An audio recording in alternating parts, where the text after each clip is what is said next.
La Trabajadera, el programa más esperado, llega a tu hogar todos los martes y jueves en el canal 9 La Loma a partir de las 10 menos cuarto de la noche. Y a continuación recordaremos nuestra Semana Santa en otras épocas. Asimismo, a partir del miércoles de ceniza, todos los días a las 3 de la tarde llegará La Trabajadera, una mirada retrospectiva con vídeos inéditos de nuestra Semana Santa. Con La Trabajadera, la fe no se suspende en 9 La Loma.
Muy buenas, bienvenidos y bienvenidas un jueves más al programa de La Trabajadera.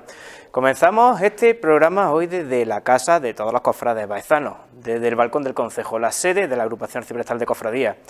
Hoy, en este jueves, queremos recordar una escena muy bonita del año pasado que vivimos en la calle San Pablo, de mano de la Cofradía de la Expiración, con su querida banda también de la Expiración, a la que este año echaremos mucho de menos y esperamos que esto sea solamente un hasta luego y la podamos volver a seguir disfrutando por las calles de nuestra ciudad. Sin más, señores y señores, sean bienvenidos un día más a La Trabajadera.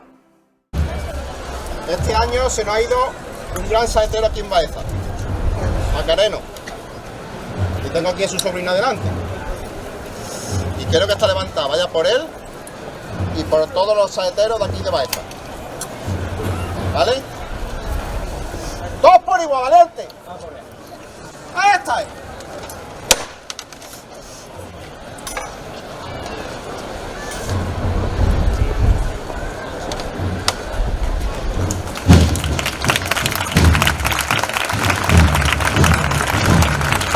Venga, de frente.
Ante el esplendor del magnífico retablo mayor de la Iglesia de la Encarnación, nos encontramos para comenzar una semana más la sección Memorias de la Pasión de nuestro compañero José Joaquín Quesada. José Joaquín, muy buenas noches. Muy buenas noches a ti y a todos los telespectadores. Pues la semana pasada nos recreábamos en la fachada, en la historia fundacional de este templo, y bueno, hoy profundizamos en este interior en el que cuando uno entra, indudablemente llama la atención este magnífico altar mayor que tenemos a nuestra espalda, las personales pinturas también de los dos retablos laterales, la cúpula, en fin, un templo que ahora que vemos, ¿no?, aquí a esta cofradía del Santo Entierro, pues parece que fue creado para esta cofradía, para esa salida del Viernes Santo de oscuridad, en esa placita chica, en ese tramo final de la calle San Francisco. Efectivamente, cuando entramos se nos van los ojos al retablo mayor y quizás se nos olvida un poquito fijarnos en lo que es la estructura de este templo, una estructura, la típica iglesia conventual, muy sencilla, lo que sería una planta rectangular, una sola nave con una bóveda de medio cañón que culmina en lo que sería una cúpula, una bóveda de media naranja, mejor dicho, sobre pechinas, en las cuales vemos representado algunas diferentes iconografías relacionadas con la Orden del Carmelo. Tenemos a San Juan de la Cruz, a Santa Teresa de Jesús, a la Virgen del Carmen y al profeta Elías, el mítico fundador de los carmelitas descalzos, aunque la Orden de los Carmelitas, la Orden del Carmen, se origina en el siglo XIII, pero ellos reclamaban como fundador original al nada más y nada menos que al profeta Elías. Se consideraban los continuadores de aquellos ermitaños que desde la época de Elías se habían asentado en el Monte del Carmelo, en Palestina. Y luego lo que sería ya el presbiterio, con esta de nuevo bóveda de medio cañón, lo que tenemos es este magnífico retablo de mediados del siglo XVIII, una pieza interesantísima.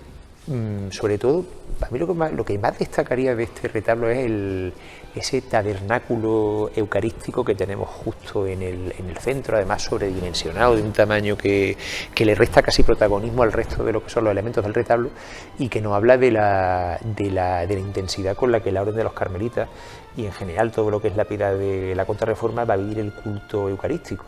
Vamos, que decir, es una obviedad en una ciudad como Baeza, que tiene en la celebración del Corpus Christi uno de sus hitos en el calendario anual. Es muy llamativo, aparte de lo que es el tabernáculo, ese cortinaje tan teatral que lo rodea. Claro, nosotros vemos una cortina así colocada de esta forma y pensamos inmediatamente en el barroco, en la teatralidad, en el dramatismo, en lo escenográfico, que es lo típico de este arte y por tanto sintoniza también este cortinaje con este espíritu del barroco, pero que a su vez nos habla también de algo que no se recuerda mucho, pero es que históricamente la liturgia, el culto al Santísimo Sacramento, a las imágenes también, desde hace siglos, ha utilizado los cortinajes y las estrategias de ocultar y de mostrar como herramientas para incrementar la expectación en torno al culto divino. Porque, vamos, dicho en otras palabras, que estos cortinajes no son solamente algo que sea un elemento propio del arte barroco, es que son la fosilización, por así decirlo, o la eternización dentro de una estructura no efímera como es el retablo, de esos cortinajes que, como digo, en determinadas liturgias, en determinadas fiestas, en determinados momentos, tapaban los tabernáculos, tapaban las imágenes y dosificaban lo que era la veneración de lo sagrado. Entonces, frente a este protagonismo del tabernáculo, pues parece como que palidece un poco lo que sería el desarrollo iconográfico del resto del retablo. Arriba en el ático tenemos la escena de nuevo de la Anunciación, porque el ángel lo vemos que está de pie. Hay 4 pinturas que representan a San Simón Stock, que es el carmelita inglés que recibe el escapulario de la Virgen y la promesa de que quienes usen el escapulario, todos los privilegios sabatinos estos que suponen el uso del escapulario del Carmen. Aparece nuevo San Juan de la Cruz y abajo 2 santas carmelitas menos conocidas, Santa Eufrasia y Santa María Magdalena de Pazzi. porque lo que son las imágenes de San José y de la Virgen del Carmen son imágenes posteriores a la Guerra Civil que sustituyen a lo que fueron las primitivas imágenes que tenía este retablo. Lo mismo sucede en los retablos laterales, quizá llamen menos la atención porque no están doradas. Sabemos que el retablo mayor se doró en la década de 1760, estos seguramente quedaron sin dorar por falta de presupuesto. Y el que enviaba dinero se murió. se había muerto antes, se había muerto antes. Pero sí tiene que ver con el envío de dinero, como tú estás diciendo, en este caso la presencia de las dos devociones que tenemos en esos dos retablos, la Virgen del Rosario de la Paz y la Virgen la Virgen de los Remedios de la Paz y la Virgen del Rosario de Chiquinquirá. Antes de pasar a hablar de estas dos imágenes marianas, nos vamos a fijar un poquito en estos retablos que, insisto, están sin dorar, que también, de nuevo, el uso del cortinaje nos recuerda esto que estábamos comentando, la idea esta de cubrir y descubrir las imágenes en determinados momentos, y que han perdido su iconografía original más allá de las pinturas, pero que la podemos adivinar porque si nos fijamos en el ático, en el retablo que tenemos aquí al lado del Evangelio, aparece la silueta de una cruz y aparecen la tenaza y el martillo, y no está hablando clarísimamente que ahí iba una imagen del crucificado, está claro, mientras que en el otro retablo, en el que está en el lado de la epístola, y que ahora mismo hay una cruz, por cierto, que quizás estaría mejor colocar por tanto en el retablo de enfrente. Si se fijan ustedes, aparecen un ciprés y aparece una fuente, que son dos letanías, dos elementos que hacen referencia a las letanías marianas.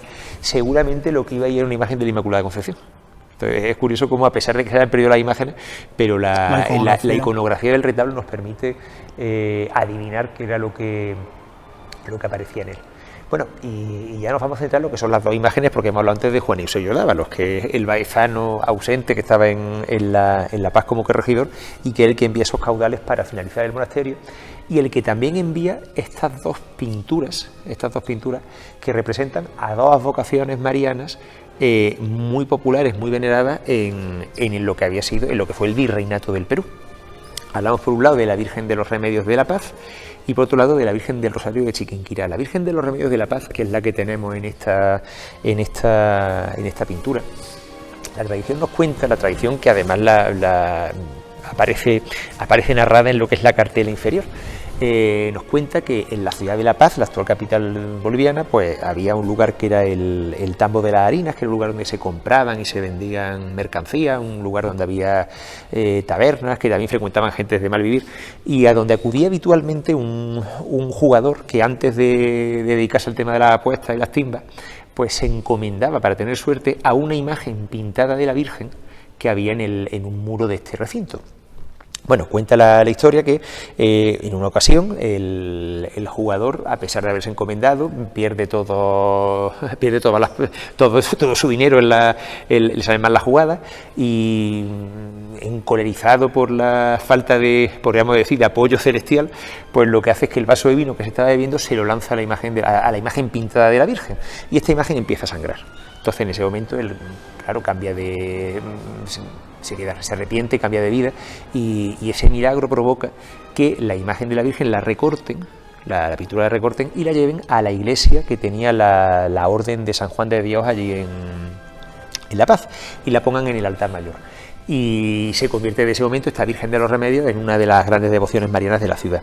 Esta pintura, me he dicho que la envía Juan Eusebio Dávalos, pero no es que la envíe desde La Paz, la pintura se hizo en Sevilla. Es una obra que, aunque no está documentada, pero tiene todo lo que son todos los rasgos estilísticos de Domingo Martínez, un pintor sevillano del siglo XVIII, que prolonga un poquito, emula lo que es la estética de la obra de Murillo, que había tenido tanto éxito en el siglo anterior y que en el siglo XVIII la sigue teniendo también muchísimo éxito, la obra de Murillo, y del que tenemos la suerte en Baeza de que existen varias pinturas, porque aparte de esta Virgen de los Remedios y la Virgen del Rosario de Chiquinquirá, en esta misma iglesia había otros 3 lienzos más de Domingo Martínez que actualmente están en la iglesia que tienen los carmelitas aquí, que gestionan aquí los carmelitas, la del antiguo Hospital de la Concepción. Bueno, pues lo que comentaba, Domingo Martínez nunca estuvo en Bolivia, entonces lo que aquí hace, a través de alguna estampa, lo que hace es reflejar la apariencia de esta Virgen de los Remedios.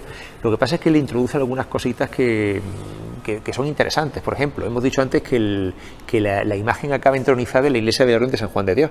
Por ese motivo, en la mano del niño Jesús aparece una granada. La granada es verdad que es un atributo habitual dentro de lo que es la iconografía del Niño Jesús. Muchas veces se le presenta con una granada porque todos los granos de la granada vienen a ser una alusión a lo que serían las gotas de sangre que va a derramar Cristo en la Pasión, pero es que en este caso en particular es una alusión a la Orden de San Juan de Dios, que se funda en Granada y que tiene en su heráldica pues precisamente la granada. Luego también es muy interesante, esto seguramente lo saca Domingo Martínez, de la estampa a través de la cual, del grabado a través del cual realiza la pintura, es la presencia de esas plumas en las coronas tanto de la Virgen como del Niño, que le dan ese punto tan exótico, tan virreinal, tan americano esta pintura. La utilización de plumas de ave exótica era algo muy frecuente en las ceremonias prehispánicas. Desde ahí se va a contagiar al ceremonial cortesano europeo, y en el caso de América, del ceremonial cortesano y del ceremonial de lo que sería el atuendo nobiliario, va a pasar también a imágenes, porque en cierto modo para subrayar la idea de la elevada nobleza de los personajes sagrados, se les va a acabar vistiendo con elementos y con prendas propias de la élite generalmente, y de lo que es las personas regias. Por eso la presencia de las plumas en las cabezas de la madre y del hijo. Y luego interesantísimo es esa guirnalda de flores que enmarca a la Virgen, que aquí se ve perfectamente la destreza de Domingo Martínez como pintor, la gran calidad que tiene este artista. De hecho, insisto, he comentado antes que en Baeza existen 5 pinturas de este hombre, que esto es de lo mejor que hay en pintura en la ciudad. Siempre pensamos en las tablas de San Andrés, que son magníficas desde luego, pero que de otra época y de otro estilo, esto no se queda atrás en calidad. Se ve especialmente esa calidad de Martínez en la minuciosidad con la que describe todas esas flores, que bueno, la flor siempre tiene un significado de alabanza en relación a lo que es la Virgen María, pero que además nos recuerda 2 cosas. Por un lado, a la tradición de la pintura flamenca del 17, del barroco, Rubens, Jacob Jordaens, de representar escenas religiosas enmarcadas por guirnaldas florales, que es un tipo de composición pictórica que acaba pasando a la pintura española y la pintura virreinal, pero es que también nos está recordando un poco a lo que sería el propio exorno que tenían las imágenes cuando se celebraban sus cultos. Yo realmente cuando veo esta pintura me recuerda muchísimo al arco de flores que se le pone a la Virgen de los Remedios de Hidra. Es, en cierto modo, la eternización de este tipo de adorno floral tan recurrente en lo que es la tradición a la hora de presentar las imágenes en sus cultos y en sus días de celebración. Y además es una pintura que hace poco, bueno, sabrás que ha estado expuesta en una exposición en la Catedral de Jaén, dedicada al tema de los trampantojos a lo divino. Entonces ahí la hemos podido ver todos muy de cerca, y ha sido todo un deleite para los ojos tener esta obra tan importante tan cerca de la vista. A los pies de la Virgen, el titular de la Cofradía del Santo Entierro. Ahora hablaremos de la cofradía. Y bueno, los ángeles que sustituyen a las imágenes de Santa Teresa y de San Juan de la Cruz, que hasta la partida de las monjas del convento estaban aquí, que los baizanos imagino que recordarán. Sí. Pues José Joaquín, nos vamos al otro cuadro que está aquí. Pues cuéntanos. Pues de nuevo tenemos aquí a Domingo Martínez, al mismo artista, y en este caso es otra devoción, que es la de la Virgen del Rosario de Chiquinquirá, que es un santuario que está en lo que actualmente sería Colombia. Una historia muy curiosa la de esta imagen, que además aparecería escrita en esa cartela que hay a los pies de la Virgen. Lo que pasa es que daros cuenta que estas cartelas, al estar cerca de lo que serían donde se colocaban las velas, etcétera, después verlo acaba muy deteriorado, entonces a día de hoy es ilegible, pero el texto vendría a ser por lo mismo que vemos en la pintura de enfrente, contarnos lo que es la historia de esta imagen. Claro que al fin y al cabo estamos hablando de devociones americanas que en Europa no se conocían con tanta profundidad, por tanto era un recurso habitual en este tipo de copias, pues incluir un poco lo que es la historia y la tradición de esta imagen.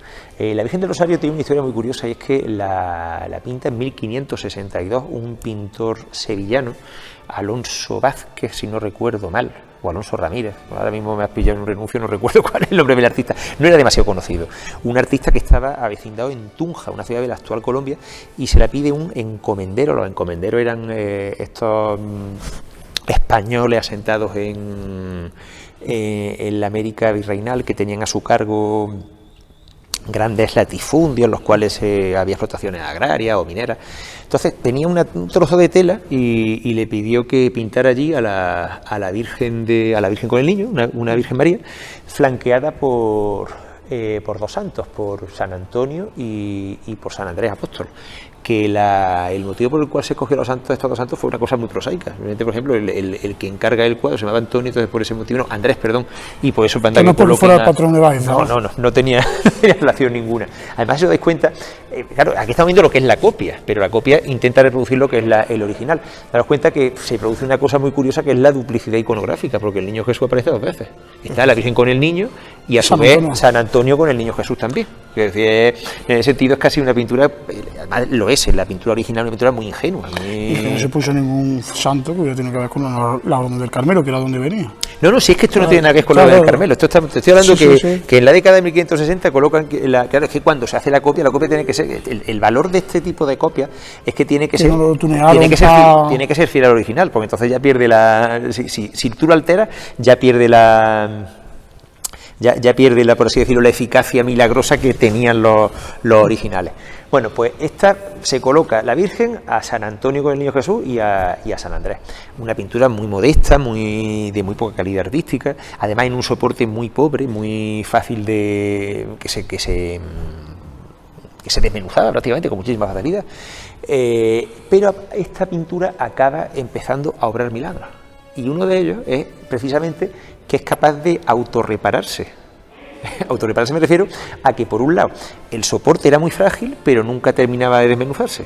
Y luego, por otro lado, las figuras que había pintadas, tanto la Virgen como los dos santos, que estaban con unas tintas muy poco...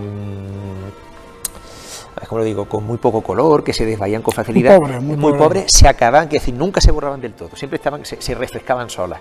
Entonces, a partir de ese momento, este santuario de la Virgen, que a partir de la llegada de los dominicos se le añade el Rosario y ya se convierte en Virgen del Rosario, se va a convertir, esta Virgen del Rosario de Chiquinquirá se va a convertir en una de las grandes devociones de América del Sur. Y se va a copiar en muchísimas copias pictóricas que se envían a otros lugares de América e incluso a Europa. Hay un cronista del 18, Fray Pedro Tobar, que nos cuenta toda tanto lo que es el origen de la imagen como también los milagros y los prodigios que se atribuyen a la Virgen, que habla de las copias pictóricas que se enviaban al Nuevo Mundo, y una de ellas fue esta. Insisto, no es que se envíe al Nuevo Mundo, porque esta se hace en Sevilla también, lo hace Domingo Martínez. Lo que él tendría a mano sería una estampa en la cual se viera el original, que reprodujera el original, y él lo que hace es plasmarla, ojo, introduciendo también en parte lo que es su estilo, porque lo que son los rasgos, por ejemplo, de la Virgen y del Niño, pues son muy murillescos, que es la estética que tiene este hombre. Y el manto nos recuerda al manto de la Virgen de aquí enfrente, verde más o menos, con los filos dorados, la túnica roja, en este caso está sin estrellas, pero más o menos, sí, repite, en realidad es que repite. A la Virgen se la suele vestir así, con la túnica roja y con el manto azul. De hecho, esa fue la primera iconografía que tenía la Inmaculada Concepción, antes de que Francisco Pacheco divulgara la aparición que había tenido la Virgen a Santa Beatriz de Silva, por la cual se empieza a cambiar el color de la túnica de la Inmaculada y deja de ser roja para ser de color blanco. Pero sí, habitualmente esos colores son como los que están asociados a la imagen de la Virgen. Una cosa curiosa que enlaza con lo que hemos dicho antes de los cortinajes: como esta pintura, hablo del original, del que está en Colombia, era tan frágil, era muy normal que estuviera tapada. Siempre estaba tapada para que no se... por dos motivos, insisto, para que no se deteriorara, pero también para incrementar la expectación cuando la imagen se veía. Entonces es muy curioso cómo en este libro de milagros, en relación a la Virgen del Rosario de Chiquinquirá, nos cuenta un milagro muy recurrente, que era cuando alguien iba a visitarla y por lo que sea la Virgen quería manifestar que esa persona estaba en gracia, pues aunque la Virgen estuviera tapada, el visitante la veía. La veía como si estuviera las cortinas como si estuviera manifestada, como se decía en aquella época, como si estuvieran las cortinas descorridas. De la misma manera que cuando alguien era un pecador y por tanto le faltaba algo, tenía una conversión incompleta, por así decirlo, aunque la Virgen estuviera descubierta, él no la veía. La veía detrás de las cortinas. Lo digo porque viene muy a colación en relación a las cortinas que hemos hablado en el presbiterio.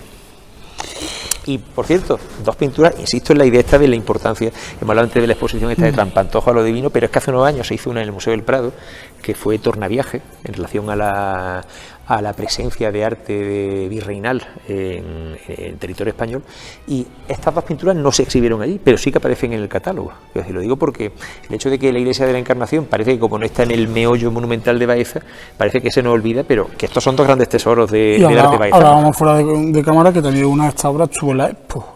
Estuvo esta, la Virgen de los Remedios. Qué Además fue la portada del catálogo y el motivo tanto de la portada del catálogo como del cartel de la exposición. No nos vamos a despedir antes sin hablar un poco de las dos imágenes titulares del Cristo Yacente, de la Virgen de los Dolores, de la cofradía del Santo Entierro que están en esta sede. Una cofradía que también tiene sus orígenes conventuales, porque viene del antiguo convento de Santo Domingo. Bueno, pasa a Santa María de Gracia, pero antes estuvo en Santo Domingo. Era una cofradía fundada en el seno del orden de los dominicos. Desgraciadamente perdió sus titulares en la Guerra Civil, y las imágenes que tenemos actualmente, una esta es de Manuel Rodríguez Delgado del año 1962, un Cristo Yacente muy interesante, como estamos viendo aquí, que nos recuerda un poquito lo que sería ese magisterio dentro de la escultura española que marcan los Cristos Yacentes de Gregorio Fernández, aunque aquí en este caso el rostro, en vez de aparecer hacia un lado, aparece hacia arriba, y luego la bellísima Dolorosa, la Virgen de los Dolores de Miguel Ángel Rodríguez Jurado, un magnífico representante de lo que va a ser la escultura neobarroca cordobesa de los años 90. Antes de despedirnos, queremos agradecer a la Cofradía del Santo Entierro que haya hecho posible esta visita, a su hermana mayor, también a Eugenio, que está con nosotros, que abriéndonos y facilitando todas las cosas, y al párroco de San Andrés, a don Andrés Nájera también, por darnos las facilidades para poder acceder a este templo de la Encarnación. Y como no, a José Joaquín Quesada, con el que una semana más hemos tenido la oportunidad de aprender de este patrimonio que tenemos tan cerquita y que muchas veces pues desconocemos, como esta iglesia de la Encarnación. Así que nada, José Joaquín, muchísimas gracias. Muchísimas gracias a ti, porque también, y a los telespectadores. Estar contigo cuando la gente te ve y dice, vamos a aprender muchísimo esta noche. O sea que agradecido por la generosidad que tienes. Una tarde como esta que teníamos, motivos personales, y bueno, ha hecho el esfuerzo por estar aquí con nosotros, así que agradecido. Gracias a vosotros y por supuesto a los telespectadores.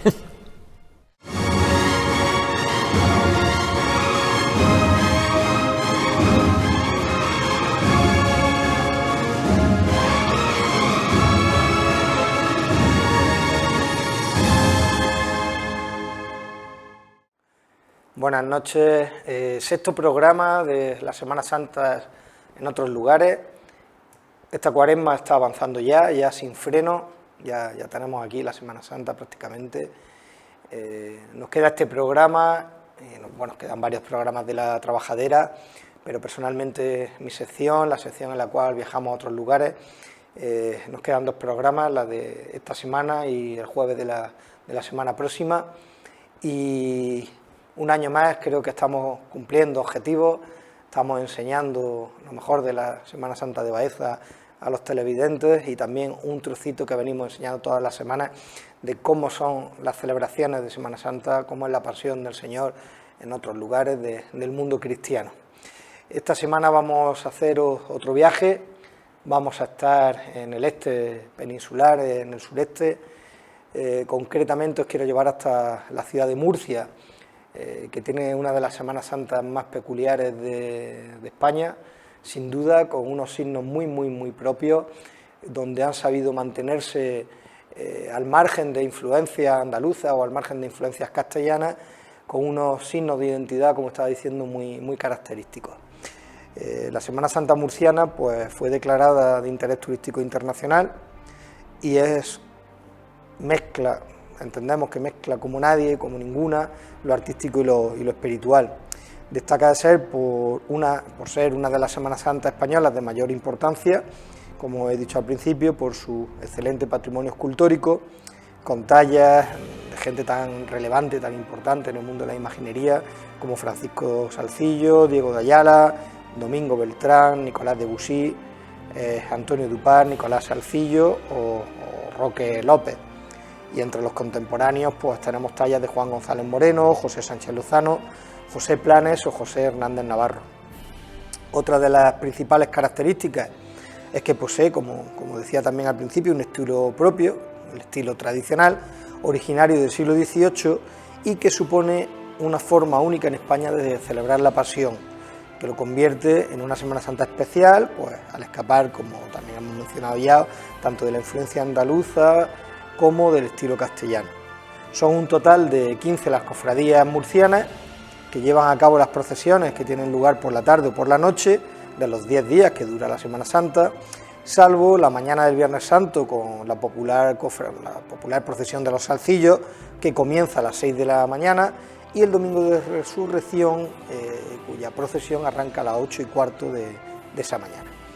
La procesión más reconocida es la del Viernes Santo, la que ya hemos nombrado, de los Salcillos, en la que participan nada menos que unos 4.000 nazarenos, entre penitentes, mayordomos, estantes, promesas y secciones de bocinas, que visten la túnica morada y portan verdaderas obras de arte realizadas por el escultor murciano del siglo XVIII, don Francisco de Sarcillo y Alcaraz.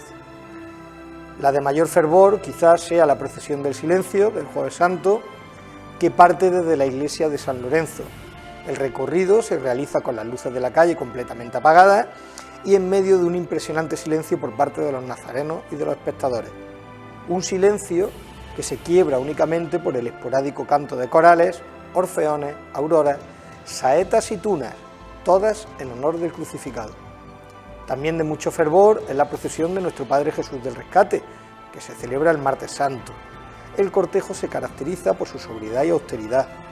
Con un estilo penitencial destaca el riguroso orden y silencio de los nazarenos. Sin duda, la procesión más pintoresca y popular es la de los Colorados, que se celebra el Miércoles Santo.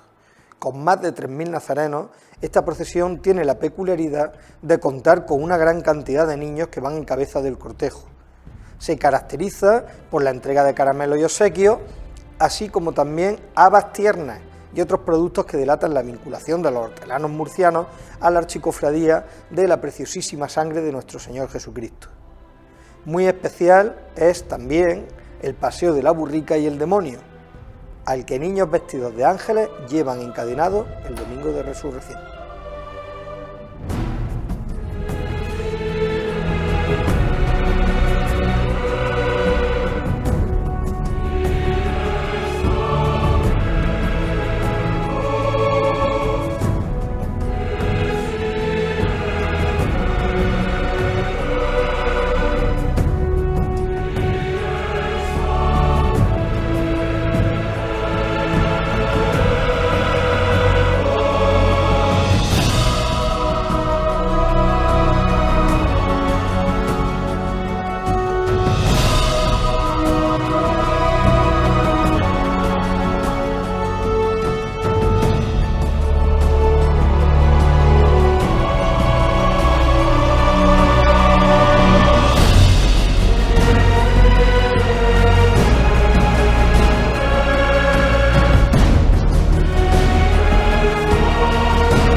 Buenas noches, nos encontramos una semana más en esta sección de La Trabajadera dedicada a la iconografía cristiana y en este caso pues vamos a analizar a un personaje que es María Magdalena.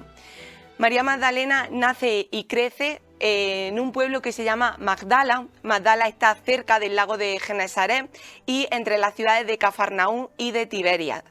De ella, sobre su juventud, su infancia, pues no tenemos ningún escrito, no hay nada acerca de su vida anterior a cuando conoce a Jesucristo, pero sí podemos saber, en base a los textos, que era una mujer joven, que era guapa y que además debía de tener ciertas posesiones, debía de ser de una familia adinerada, porque luego esas posesiones las dona al apostolado, a seguir a Jesús y a los apóstoles en sus caminos por Israel.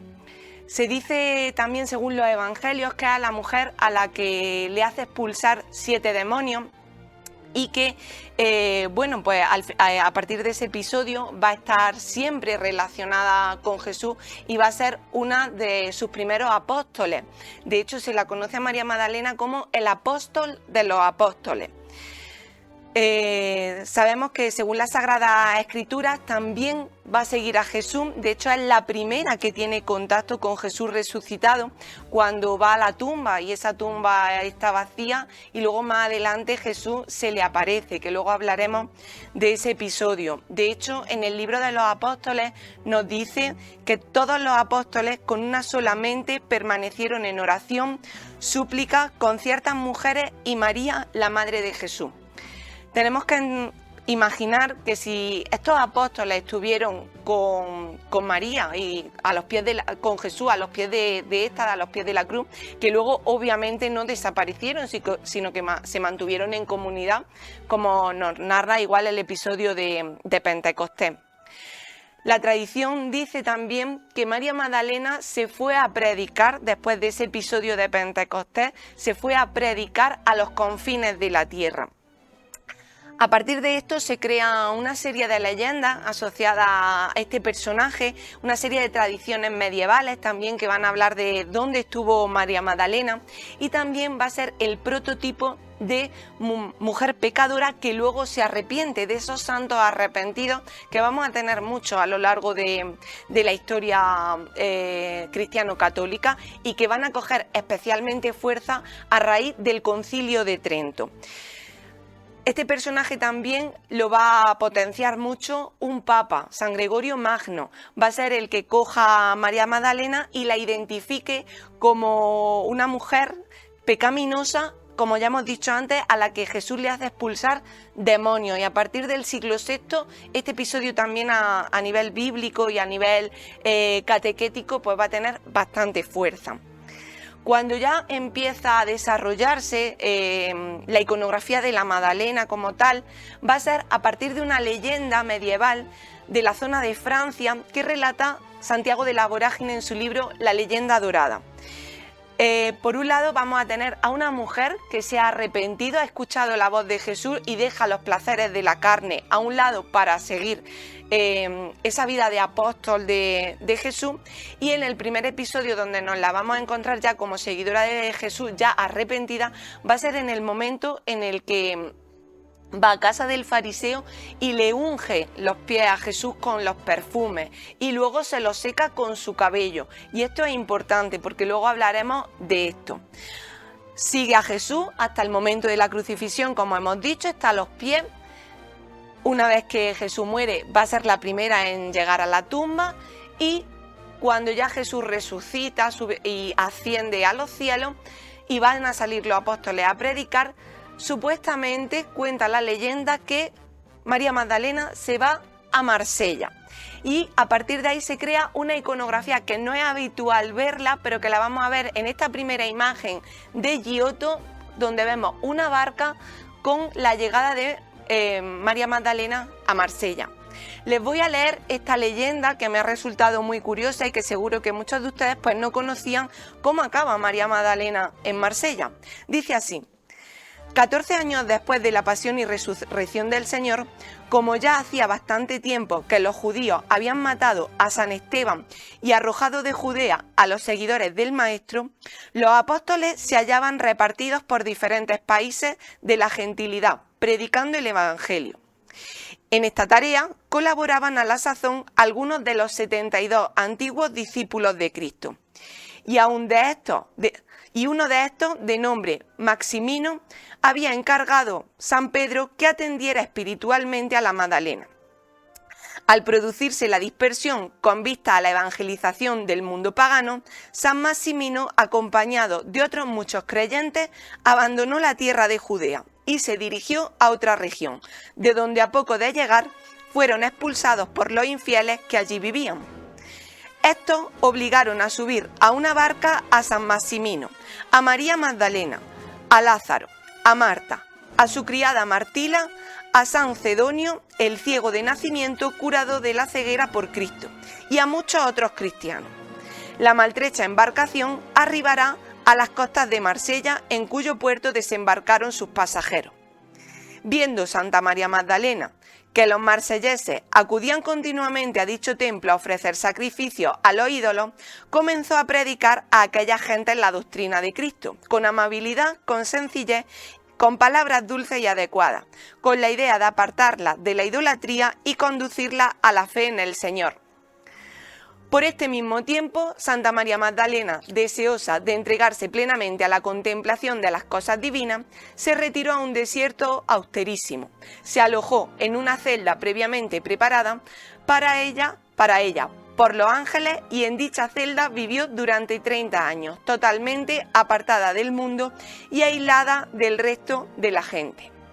Aquí vemos precisamente en esta imagen esa llegada en barca pues de los personajes que hemos comentado antes, Marta, Lázaro, el ciego y María Magdalena, guiados por los ángeles. Parece ser que las reliquias de María Magdalena se quedaron allí, en un monasterio, en la abadía de Becelay. Y a partir de este momento, esta abadía tiene una disputa por las reliquias de la santa con otra abadía provenzal, la de San Maximil. Ambas iglesias decían que sus reliquias eran las verdaderas. Los de Becelay decidieron hablar de esta leyenda y decir que así había llegado la Magdalena a su iglesia. Yo les invito a que busquen imágenes de esas reliquias en internet porque son muy curiosas, se siguen conservando en la abadía de Becelay y es curioso ver cómo se conservan. Luego ya esta leyenda pues pasa a una serie de cuadros representados de otra manera. En realidad de este tipo de iconografía tenemos unas representaciones muy escasas, por no decir que esta de Giotto es casi la única. Otra iconografía que es poco frecuente es la que vamos a ver en la siguiente imagen, donde vemos a María Magdalena contemplando una vela. También la podemos ver contemplando en otros cuadros una antorcha. Hace referencia a la resurrección, porque ella fue la primera que fue a la tumba y se la encontró vacía, fue la primera testigo de Jesús resucitado. El cuadro que estamos viendo es de Georges de Latour, es una obra pues bastante conocida, creo que por todos. Si seguimos con cómo se representa a María Magdalena a lo largo de las obras de arte, es muy frecuente identificarla fácil por la larga cabellera pelirroja o rubia con la que se le va a representar. Esa cabellera no es casual, el pelo pelirrojo o rubio hace mucha referencia al tema sexual. Una larga cabellera hace referencia a esa sexualidad y en este caso por su pasado relacionado con los placeres de la carne, pues es fácil que nos la encontremos así representada. En este caso además también se asocia a que la Magdalena con sus cabellos le secó a Jesús los pies. Una vez que están en la casa del fariseo y ella le unge los pies con perfume y se los lava también, luego se los va a secar con sus cabellos. Entonces es fácil ver esta representación. En este caso, la imagen que vemos es una obra de Rubens, donde vemos precisamente a Cristo sentado, un Cristo además muy grande en comparación con el resto de personajes, porque en realidad el importante en la imagen es él. De hecho, el rojo del manto, ese rojo de pasión, de realeza también, es un color muy intenso, pero luego vemos como a los pies está María Magdalena secándoselo. Si se fijan, tiene justo en la parte de debajo de donde está la mano y están los pies, un pequeño alabastrón. Es el icono que acompaña en el 90% de los casos, por decir una cifra aleatoria, a María Magdalena, y es su símbolo más personal. Hace referencia pues a ese perfume, a ese tarro de perfume que luego unge los pies de Cristo, pero también hace referencia a la resurrección. Tiene un doble significado, porque María Magdalena, cuando se acerca a la tumba de Cristo, al Santo Sepulcro, lo que iba a hacer era ungir el cuerpo con perfume. Si se acuerdan del pasaje, a Cristo no le había dado tiempo a enterrarlo en condiciones, porque llegaba el sábado, llegaba el Sabbat, que era la fiesta de los judíos en la que no se podía hacer nada. ¿Qué hacen? Se esperan al domingo, y en el domingo ya iban a preparar el cuerpo. Ya se encuentran que ese cuerpo no está, y iban con este tipo de objetos a ungirlo. Este tipo de objeto luego da una tradición curiosa asociada a la María Magdalena, y es que en la Edad Media la cogen como patrona de algunos gremios. En concreto, el gremio de perfumistas la coge como patrona por el tarro donde se guardaban los perfumes, pero también el gremio de fabricantes de guantes, sí, de guantes, y es que los guantes estaban hechos de piel de animal, olían regularcillo, que hacen que los perfumaban con benjuí y franchipán, que son dos plantas aromáticas para que perdieran ese olor de la piel curtida. Y también otro gremio más la coge como patrona, el de aguadores, porque el frasco del perfume se parece al aguamanil, que es el que usaban este gremio de aguadores para transportar el agua. En la imagen que vemos es de Artemisa Gentileschi, y en este caso vemos a la Magdalena descansando, dormida, pero si se fijan en un pequeño detalle, a su derecha está este frasco también en dorado. Normalmente se utilizaba el dorado para este tipo de objetos. Lo vemos también, este tipo de objetos, en una vidriera que se encuentra en un monasterio francés. Vemos también igual la cabellera rubia, bastante larga, y en la mano sujetando ese frasco de perfume o de ungüento. En este caso vemos a la Magdalena ataviada a la moda medieval. Puede ser frecuente, ya que es una santa que coge mucha fama en la Edad Media, como hemos dicho antes, a raíz de esa leyenda. Y la ropa con la que se la puede vestir, pues la ropa de la época. Se sigue en estos casos ese esquema, un poco que la saca de su contexto, pero bueno, es algo frecuente en el arte, ataviar a los personajes con la moda propia del siglo en el que se hace. Si seguimos avanzando en la iconografía, nos vamos a un pasaje que es en el que ella se encuentra por primera vez a Jesús resucitado. Este tipo de obras se titulan No li me tangere, no me toques. No tiene sentido que Jesucristo, cuando se aparece a María Magdalena, que es la primera persona, como hemos dicho, a la que se le aparece, le diga no me toques, y luego sí deje que lo toquen Santo Tomás, por ejemplo, o las mujeres. Esto hace referencia a una mala traducción. Según los primeros textos en griego, el texto era, perdón por mi griego, me aptu mo, que significaba, que se tradujo en latín como no li me tangere, es decir, no me toques, pero en realidad lo que viene a significar es no me retengas porque aún no he llegado al Padre. No es que no le tocara, sino que él tenía su misión en la resurrección. Entonces es una mala traducción que en algunos casos ha sucedido en la Biblia. No es la primera vez ¿qué sucede? Tenemos más errores de este tipo. En este caso vemos a María Magdalena y a Jesús en un paisaje, porque esta escena sucede al aire libre.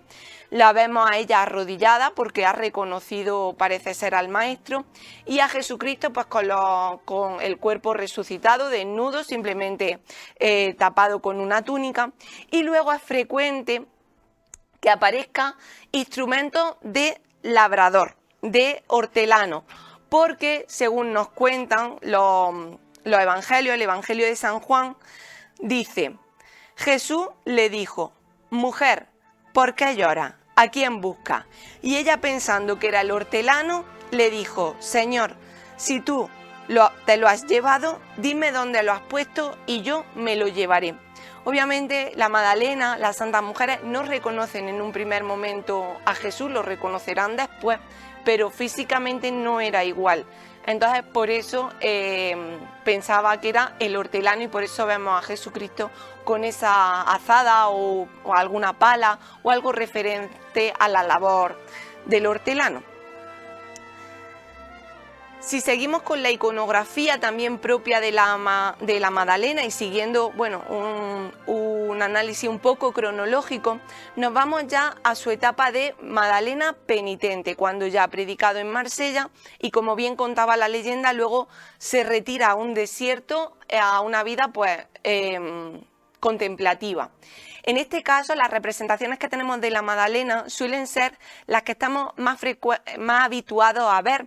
Es una Magdalena normalmente desnuda, porque ella se desprende de todo. En el desierto no hay nada y ella se desprende de cualquier tipo de posesión. Sigue manteniendo esa cabellera pelirroja, larga, que va a ser uno de los atributos que hagan que la identifiquemos de manera más fácil. El paisaje donde va a estar, pues va a ser una cueva, un desierto, algo referente a ese retiro que va a hacer ella. Y luego, como todos los santos penitentes, suelen llevar una calavera. La calavera hace referencia a la vanidad, a la vanitas, que luego será frecuente, un tema frecuente en el barroco, donde nos está diciendo que la muerte nos iguala a todos, que nos tenemos que desprender de los bienes materiales, porque una vez que ya no estemos aquí no vamos a tener nada, solo nuestros hechos. Hace referencia también pues a ese arrepentimiento que siente María Magdalena de su vida pasada. Por eso también la cruz siempre la acompaña. En este caso vemos una obra de Juan Carreño Miranda, donde tenemos este tipo de elementos: la calavera, la cruz. Vemos también el libro, es el libro de la sabiduría. Y luego, en algunos casos, podemos encontrar que está pisando una serpiente, que es el símbolo de la muerte y del pecado, de cómo al final ella se arrepiente y triunfa frente a los pecados que ha tenido en su vida anterior. Si seguimos mirando las imágenes, en escultura también tenemos algunas representaciones de la Magdalena penitente. Son menos frecuentes, pero en Andalucía tenemos a Pedro de Mena, que hace una escultura maravillosa de Magdalena arrepentida. En este caso le vemos igual el pelo largo, unas vestiduras muy sencillas y mirando la cruz. Este tipo de iconografía es muy propia del periodo post-tridentino, es decir, después del Concilio de Trento. En el Concilio de Trento lo que había sucedido, entre otras cosas, es que la religión cristiana se había separado, había aparecido el protestantismo. Y una de las cosas que defienden los cristianos es el arrepentimiento y la penitencia. Entonces tienen que buscar en el Concilio de Trento a santos, a personajes bíblicos también, que hayan pasado por esto, por una vida pecaminosa, que luego se arrepienten y son perdonados. Entonces es frecuente ver este tipo de escenas a partir del Concilio de Trento. Por último, lo que tenemos en cuanto a representación de la Magdalena, que es menos frecuente también, es el tema del tránsito, de la ascensión. De nuevo volvemos a Giotto. Giotto es que tiene toda una serie de la vida de la Magdalena en Asís, y aquí vemos cómo la Magdalena está siendo ascendida al cielo por los ángeles. Vemos también esa cabellera pelirroja que nos hace identificar a la santa, y esto deriva luego en la apoteosis. La apoteosis es una iconografía triunfante que se coge de las ascensiones de la Virgen, es copiar la ascensión de la Virgen y trasladarla a la Magdalena. Por último, vamos a ver una copia de Claudio Coelho, de esa ascensión de la Magdalena, esa apoteosis donde el cielo se abre, los ángeles la reciben, que es propia también de los prototipos post-concilio de Trento, donde se exaltan a los santos y se exalta la penitencia también. Es otra manera de decirle a los cristianos que a través de la penitencia pues se consigue llegar al cielo, llegar a la redención. Con esto, con esta última imagen, acabamos esta iconografía de María Magdalena. Espero que hayan conocido un poco más la vida de esta santa, que en muchos casos pues solo nos quedamos con una parte y es bastante interesante, sobre todo la parte de la llegada a Marsella. Yo creo que es la más desconocida, y ya pues les espero la próxima semana con el que será nuestra última sección, que la dedicaremos a la Santísima Trinidad, que espero que les guste. Buenas noches y hasta la semana que viene. ¡Así viene la gente! ¡Gota, gota!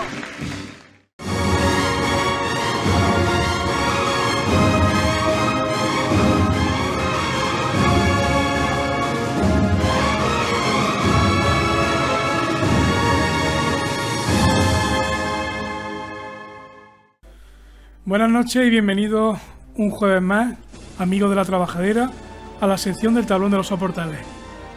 Son tantos actos, tantos cultos, que la verdad que se van acumulando y lógicamente la trabajadera sigue funcionando y por supuesto el tablón de los soportales en marcha con ello.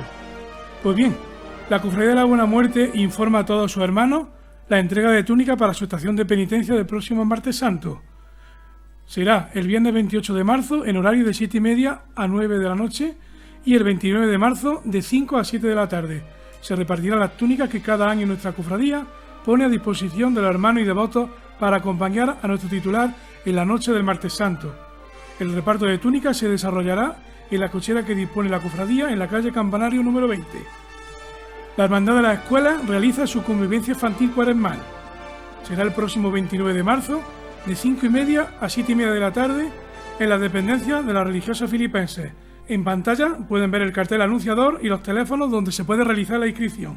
Para ello, indicar nombre y apellido, edad, intolerancia y o alergias. Asimismo, la Cofradía del Rescate realiza sus cursos cofrades para los niños en edad comprendida entre los 3 a los 12 años.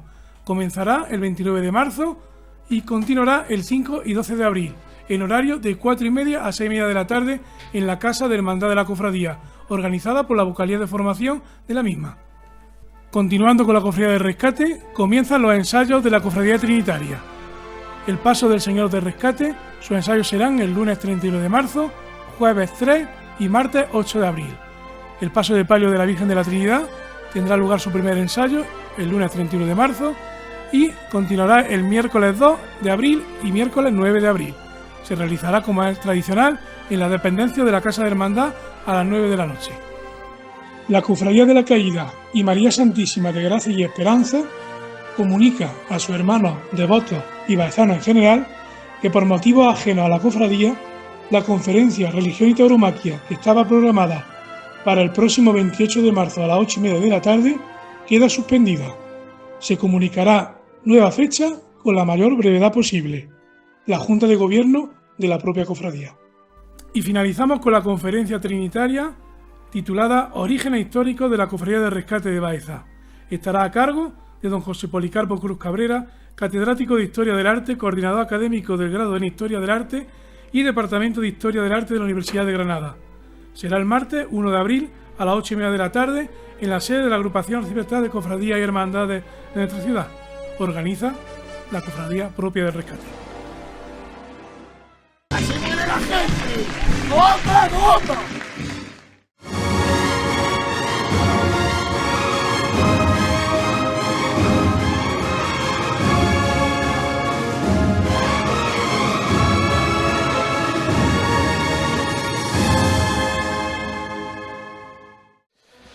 Muy buenas, queridos amigos de la trabajadera. Continuamos en este jueves con nuestro programa y como es tradición siempre en las vísperas de estos días previos al pregón de Semana Santa, pues entrevistamos a la persona que será la encargada de dar voz, de pregonar a la ciudad más hermosa del mundo. Y en esta ocasión, en este año de la esperanza, porque así lo ha querido ella, la pregonera de la Semana Santa de Baeza es Paqui Rodríguez Jurado. Paqui, muy buenas noches y bienvenida. Buenas noches, José. Paqui, primera pregunta. ¿Qué siente la pregonera de Semana Santa cuando cruza el cancel de la Magdalena y cruza su mirada con la del Nazareno de la Caída? Empieza fuerte, José? Creo que es muy difícil de escribir con palabras. De hecho, para mí es tan difícil de escribirlo con palabras que tengo que reconocer que es la parte del pregón que aún no he escrito. ¿Qué siento? Es que te puedo dar 1000 monosílabos. Familia, amor, consuelo, ese olor a santidad que hay en la Magdalena. Y es que es mi Cristo de la Caída, es que para mí ilumina mi vida entera y es el pilar donde tanto yo como toda mi familia nos asentamos siempre, siempre. ¿Es la cofradía de la Caída de tu vida? La cofradía de la Caída es gran parte de mi vida, sobre todo gran parte de mi familia, porque, bueno, gran parte de mi vida, el Cristo de la Caída, por supuesto, y la Virgen. Pero quizá la cofradía, bueno, pues yo tengo una vida bastante ajetreada, ¿no? Pero es verdad que en el seno de mi familia, la vida de mi madre es la cofradía de la Caída. Yo creo que después de su nieto es lo que más tiempo le ocupa y es lo que más dedica a sus pensamientos. Y bueno, y toda mi familia, evidentemente. Y por supuesto, como te digo, el Señor de la Caída es la luz que guía nuestras vidas y el apoyo incondicional siempre. ¿En qué momento personal y familiar te llega este pregón? Pues mira, me llega en un momento, bueno, a mí me parece precioso, me llega en un momento en el que mis padres, gracias a Dios, que seguramente es lo que más orgullosa me hace sentir de ser pregonera, en el que mis padres, gracias a Dios, van a poder disfrutar de que yo sea la pregonera de la Semana Santa de Baeza. Me llega también en un momento en el que mi hijo, bueno, aunque todavía es pequeño, pero ya tiene cierto entendimiento para saber que su madre va a ser la pregonera de la Semana Santa de Baeza. Me llega en un momento familiar, pues perfecto, ¿no? Y bueno, ya te digo, para mí es uno de los puntos. De hecho, cuando me ofrecieron ser pregonera de la Semana Santa de Baeza, uno de los motivos por los que sabía que no podía decir que no, nunca me planteé decir que no, también te lo digo, ¿eh? ¿Lo esperaba el pregón de Semana Santa tarde o temprano? Lo esperaba tarde o temprano. Lo esperaba fundamentalmente por no una entrevista, sí, fue una charla que hubo aquí de pregoneros y a mí me avisaron, me citaron como pregonera, como exaltadora de la patrona. Y hubo una pregunta de la persona que dirigía la mesa redonda que me dijo, ¿y rechazarías o te gustaría ser pregonera de la Semana Santa de Baeza? En esto que, claro, te quedas así y dices, bueno, yo... Con todos los pregoneros delante, con todo el compromiso. Claro, y además es verdad, dice, ninguno de los que estamos aquí estamos hablando mal de ser pregonero, es una responsabilidad, es algo difícil pero también gratificante. Bueno, yo es que creo que a ser pregonero de la Semana Santa de Baeza, un baezano que ama su Semana Santa no puede decir que no. Hombre, quizás si te pilla en un momento familiar, no personal, eso también es pues, muy subjetivo y muy íntimo de cada persona.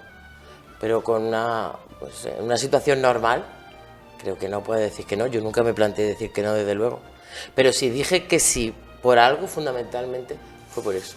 Fue por mis padres y por el orgullo también de que mi hijo sepa que su madre ha sido pregonera de la Semana Santa de Baeza. Entonces, ¿para quién va a disfrutar más el próximo 5 de abril en el Teatro Agustina, Juan Agustina Miguel o Paqui? Mira, seguramente te diría Agustina, porque seguramente es la que más lo va a expresar. Mi padre, que es menos de expresar las cosas, también lo va a disfrutar mucho.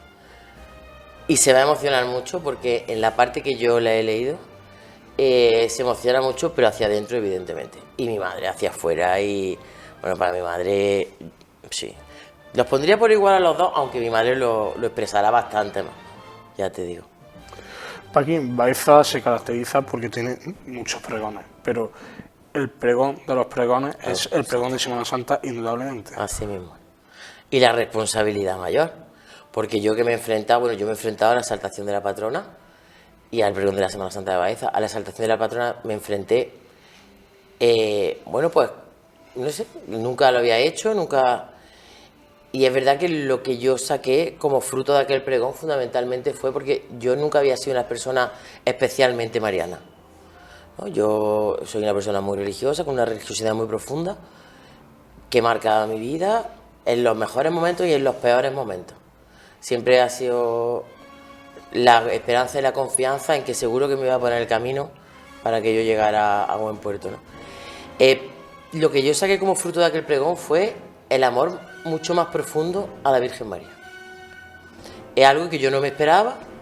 Yo seguía manteniendo mi devoción por la patrona, por supuesto, pero el amor a la Virgen. Yo creo que también lo dije en esa ocasión, el ser madre y en haber hecho la exaltación a la patrona, a mí me han movido dentro de mí el amor a la Virgen con una intensidad que yo tampoco esperaba. Y por supuesto el pregón de la Semana Santa de Baeza, pues es una responsabilidad, bueno, pues para mí es una gran responsabilidad, sobre todo cuando te enfrentas al papel y de verdad empiezas a ver la responsabilidad que supone hacer el pregón de la Semana Santa de Baeza. Paqui, hablabas de tu devoción a la Virgen. Tenemos un amigo que te habrá dicho ya alguna vez cuántos días te quedan para el pregón de Semana Santa. Gracias a Dios, no. No. Porque yo, que soy bastante nerviosa o atacada por naturaleza, lo que me faltaba era eso, que me fueran presionando. Bueno, yo no cuento los días, pues ya te lo tenemos un amigo que dice que las casualidades no existen. Hablaba de tu devoción a la Virgen María, se acentúa en un momento a través también de un encargo literario, y ahora, año jubilar de la esperanza en tu corazón, en tu vida. ¿Un regalo de ella? Pues yo creo que sí, porque fíjate, yo, y no voy a hacer spoilers, pero cuando me enfrenté al pregón de la Semana Santa de Baeza, sin yo acordarme de que era el año de la esperanza, hablé con un amigo mío, que él, si no está viendo, lo sabrá, y dije, quiero hacer un pregón de esperanza. Quiero hacer un pregón de la Semana Santa de Baeza, de la pasión, muerte de Jesús, fundamentada o basada, o siempre con la vista puesta en la esperanza de la resurrección.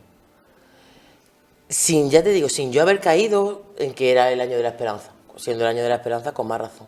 Lo que pasa es que luego es verdad, José, que yo no sé si le pasará a otros pregoneros, a otros que se hayan enfrentado a la misma responsabilidad, pero una vez que te enfrentas al pregón, el pregón te lleva. O sea, tú puedes tener claro cómo lo quieres hacer, desde qué punto de vista, desde qué tal, pero luego el pregón solo te va llevando. O por lo menos eso es lo que me ha pasado a mí. Aquí, hermana de la caída y hermana de muchas cofradías más. Detrás de ella hay una historia. Ha vivido la Semana Santa desde múltiples facetas. Pero ¿cómo la está viviendo con tu hijo? Bueno, mi hijo es muy semana santero, y yo creo que tú lo sabes. Mi hijo desde pequeño, desde bebé, se dormía con marcha de Semana Santa. Cuando él empezó a... Bueno, es que también para él, el Señor y la Virgen están en su vida con una naturalidad que a mí muchas veces me sorprende lo mucho que nos cuestionamos los adultos y lo poco que se cuestionan ellos. O sea, lo fácil que para ellos es asumir la verdad de Jesús, la verdad de la Virgen, el amor de Jesús, el amor de la Virgen que es su Madre del Cielo. Lo fácil que es para ellos y lo mucho que nosotros nos cuestionamos de manera absurda, ¿no? Luego mi hijo, sus primeras Semanas Santas, es verdad que él nació en la época del COVID, pero cuando él empezó a, pues bueno, que él ve vídeos de Semana Santa, conoce la Semana Santa de Baeza y más allá de nuestras fronteras. La Semana Santa de Sevilla también la conoce bastante. Por supuesto, él es de la caída, no, eso lo tiene claro, quiere ser costalero del Señor y dice que será hermano mayor. Me lo dijo tal cual el otro día, dice, yo seré hermano mayor. Y bueno, y la Semana Santa con mi hijo, pues más todavía. La ves también desde un punto de vista diferente. Porque claro, ya él a lo mejor no te permite tanto, pues, o patear, o ir a este lado y al otro. Pero transmitirle lo que es la Semana Santa, lo que es la Semana Santa de Baeza, lo que es ver a Dios puesto en la calle, entre nosotros, que viene a buscarnos, a la Virgen detrás de él. Bueno, eso a mí me parece una experiencia maravillosa. Educar a un niño es maravilloso. educaros en la fe. Más maravilloso. Más. Aquí hemos hablado en este tiempo que llevamos de entrevistas de tus padres, de tu hijo, pero también, aunque no son familia carnal, pero es como si lo fuera, ¿no? Otro pulmón que tienes y otro corazón que lata a la vez tuya en este proceso del pregón. Seguramente están rezando mucho por ello. Tu monja de la Magdalena. Sí, mi monja de la Magdalena. Si Dios quiere, yo tengo previsto que escuchen el pregón antes de que se lea en el Montemar. Ellas están rezando muchísimo, por supuesto que sí. Si no pudiera ser por falta de tiempo, ya te digo yo que lo escucharán y lo escucharán de mi boca. Bueno, para mí la comunidad de Agustina del Convento de la Magdalena son una parte más de mi familia. Nosotros las queremos muchísimo, bueno, y ellas nosotros comparten nuestra alegría y nuestras penas. La verdad es que sí. Aquí hay una pregunta que es típica, pero esto a la gente le encanta muchísimo saberlo. Venga. Esto es churroteo este. ¿Cómo recibe la noticia de que eres la pregonera de la Semana Santa de Baeza? Y en ese momento, en ese primer instante, ¿en quién fue la primera persona que te acordaste? Mira, yo un día estaba trabajando y empieza a sonarme el teléfono, ¿no? Y me llama Fran Lázaro, y me llama Ana, y yo no podía coger el teléfono, pero a mí me extrañaban tantas llamadas, una llamada detrás de otra, una llamada detrás de otra, y a mí se me vino a la cabeza, no te voy a engañar, ¿eh? Yo dije, ¿esto? Y llamé a mi primo, que yo sé que tengo buena relación con él, y le dije, oye, me están buscando de la agrupación, ¿tú sabes para lo que es? Mi primo Juan Mino. No sé nada, la verdad es que no lo sabía, ¿eh? Y bueno, ya pues lo llamé, me lo dijeron, y a mí las primeras personas que se vinieron a mi cabeza, por supuesto, fueron mis padres. Yo ya te digo, es que para mí es un honor ser el pregonero de la Semana Santa de Baeza. Pero el hecho de que mis padres estén aquí para poder escucharlo, además para las personas que quieren tanto y que viven tanto la religión como la Semana Santa de Baeza y por supuesto su cofradía de la Caridad, para mí, pensé en ello antes que mi hijo, antes que mi marido, antes que nadie. Esa es la verdad. Paqui, desde ese momento que recibe la noticia, o mejor dicho, desde ese momento que se hace público aquí, en el pleno de la agrupación de cofradía aquella noche, imagino que el móvil estaría que echaba humo porque eran muy conocidas, sí. Tus padres, todo el mundo. Cuéntanos, ¿qué calor has sentido de los cofrades de Baeza en este tiempo? Pues mira, otra cosa que me sorprende. Cuando se hizo pública la noticia, es verdad que yo no soy a lo mejor una persona que tenga mucha vida social, no salgo mucho y nada de esto, ¿no?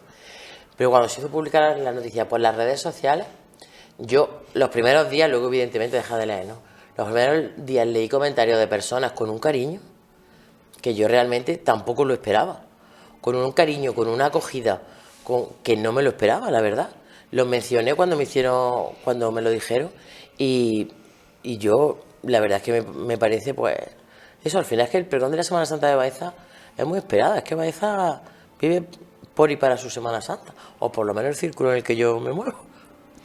Aquí no vamos a hacer spoiler del pregón, porque el que quiera ir al pregón, evidentemente, lo tiene que hacer el sábado 5 de abril a las 8:30 en el Teatro Montemar, que es la cita. Pero bueno, sí vamos a hablar un poquillo de lo que se cuece alrededor, no del contenido. ¿Ha leído, repasado, visto algunos pregones que se consideran de referencia o has querido hacerlo personal 100% de Paqui? No. Me lo han dicho en ocasiones, ¿no? Incluso mi marido. Oye, ¿por qué no ves los pregones de la Semana Santa de Sevilla? El pregón de no sé quién, el pregón de no sé cuánto. Incluso recordar pregones de aquí. No, fundamentalmente porque yo quiero que sea mi pregón. Para bien y para mal, será mi pregón con sus virtudes y sus defectos. En el momento que tú, aunque no quieras, comienzas a ver, te acabas quedando con coletillas, te acabas quedando con la forma de hacer el pregón, la forma de organizar el pregón, te acabas quedando con cosas que yo no quiero, que no quiero que se ocurra, ¿no? Ya, si ocurriera, sería mera casualidad, porque yo... De hecho, también te digo una cosa, yo no he aguantado nunca verme en YouTube un pregón de una Semana Santa de fuera, vamos, que nunca me lo he visto, la verdad. Por supuesto, he asistido a los pregones de la Semana Santa de Baeza, no a todos, pero sí a muchos, o a gran parte de ellos. Y, bueno, pues desde luego recuerdo por los que más te gustan, es que al final eso es así, ¿no? Cada uno tiene su propia subjetividad, su propio gusto, y hay un tipo de pregón que te gusta más que otro. Eso es así. Aquí, ¿Estás disfrutando haciéndolo? Estoy disfrutando más y menos de lo que yo esperaba y te lo voy a explicar. Estoy disfrutando bastante más de lo que esperaba porque están saliendo muchas cosas que yo no esperaba que salieran. Y estoy disfrutando menos porque desde el momento que me pongo a escribir el pregón, cuando yo empiezo a pensarlo, a darle estructura, yo soy muy de, pues, ¿no?, de pensar lo que voy a hacer antes de ponerme a hacerlo, ¿no? Pero cuando tú te pones a escribir el pregón, empiezas a asumir la responsabilidad que conlleva. Al final vas a hablar de algo que es una parte importantísima de la vida de muchas personas aquí en Baeza. Y es una responsabilidad muy grande. Entonces lo estoy disfrutando, de una manera íntima lo estoy disfrutando, porque están saliendo de mí muchas cosas que yo no esperaba. Pero por otra, también el peso de la responsabilidad está ahí. Ser pregonera de la Semana Santa en el año del Señor 2025 te compromete aún más con la Semana Santa de Baeza. ¿Crees que a partir de este momento ya formas parte de ese grupo de pregoneros que te une más, te pone un puesto de más responsabilidad, de compromiso? Pues yo creo que igual, ¿eh? No sé, tampoco no podemos hablar a futuro, ¿no? No sé qué pasará después, pero yo creo que igual. Yo siempre soy una persona que ha adorado la Semana Santa. Me ha encantado, la he vivido desde chica, desde pequeña. Mi madre siendo camarera del Señor, además con su vinculación tan estrecha con la caída, aunque yo formaba parte de la Junta de Gobierno, pero la suya siempre ha sido mucho más. Yo he vivido con las túnicas del Señor en el mejor lugar de mi casa, en fin, con todas las cosas del Señor allí, y han sido parte de mi vida. Entonces, vincularme más. Además, es verdad que, como todo, yo también he tenido una evolución dentro de la Semana Santa, ¿no? A lo mejor pues he ido entendiéndola más cada vez. Todo evoluciona, ¿no? Y uno mismo también evoluciona. Pero, no sé, veo difícil que me implique más, pero bueno, que si es así, ya te lo contaré cuando pase. Bienvenido sea, ¿no? Bienvenido sea. Ya lo hemos dicho en un par de ocasiones, no queremos hacer spoiler del pregón, pero sí te vamos a preguntar, Paqui, ¿qué quieres que los cofrades de Baeza recuerden de tu pregón? Yo quiero, o me gustaría, que recordaran mi pregón como un pregón en el que se habló con muchísimo cariño y de la forma más bonita que yo he sabido dar o entregar de la Semana Santa de Baeza. Eso es lo que a mí me gustaría. No me gustaría que se quedara mi pregón como un pregón erudito, no, sino como un pregón en el que se hablara con mucho cariño y de la forma más bonita, ya te digo, que yo he sabido expresar de la Semana Santa de Baeza. Un pregón de los cofrades de Baeza, podríamos decir. A mí me gustaría que lo fuera. No sé. Si llevara bien Sentana al Montemar, Paqui. ¿Tú me dirás? No, me refiero de tiempo. Será un pregón medido. Sí, yo eso lo tengo claro. Eso es muy importante, que la gente se anima ahí, ¿eh? Sí, yo eso lo tengo muy claro, ¿no? Yo mi pregón no pretendo que sea un pregón largo. Es cierto, José, que yo soy una persona que de por sí soy de condensar bastante la frase.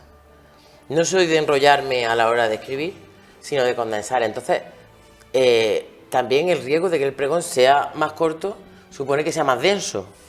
Pero bueno, yo asumo que sea más denso, pero no me gustaría que fuera un pregón largo. Vamos, desde luego no lo va a ser. O por lo menos medido. El pregón de la Semana Santa de Baeza es un pregón en el que tienes que hablar de todas las cofradías de Baeza. En mayor o menor extensión tienes que hablar de ellas, de todas las... El pregón de los pregones, como tú mismo has dicho. Tampoco es un pregón que se pueda dar en media hora. Pero, desde luego, no va a ser un pregón largo. Pues Paqui, tú sabes que nosotros siempre estamos allí, el compañero Manuel Higuera, otras cámaras de la televisión, porque es verdad que un pregón que luego la gente que no puede ir por circunstancias de edad, porque está enferma, impedida, pues lo ve, luego a los cofrades ausentes también, en fin, un pregón que tiene mucho seguimiento. No te lo digo por ponerte más nerviosa, sino para que sepas pues, que estas cámaras de Nueve de la Loma pues, que estarán allí para que quede también para la posteridad. Pues siempre agradecido. Pues agradecido a nosotros, Paqui, porque podríamos hablar de muchos temas más. Tú tienes carrete y yo también. Y yo contigo me siento muy cómoda para hablar. Pero hoy la entrevista en calidad de pregonera de la Semana Santa de Baeza lo hemos querido hacer medido, para no desvelar temas que no procedan, y sobre todo para ir con mucho cariño. Así que en estas vísperas, nuestros mejores deseos, tanto de Manuel Higueras, que está ahí al otro lado de la cámara, y mío, pues para el sábado 5 de abril, y que esperamos sobre todo que lo disfrutes, que sea una noche que recuerdes toda tu vida. Te lo agradezco mucho, José, y espero, como dije en la presentación, contar con la benevolencia de todos los cofrades de Baeza. Pues muchas gracias. Muchísimas gracias por estar con nosotros, y a todos vosotros, queridos amigos de La Trabajadera, hasta aquí un jueves más el programa de la Semana Santa de Baeza. Como siempre, muy buenas noches y felices vísperas.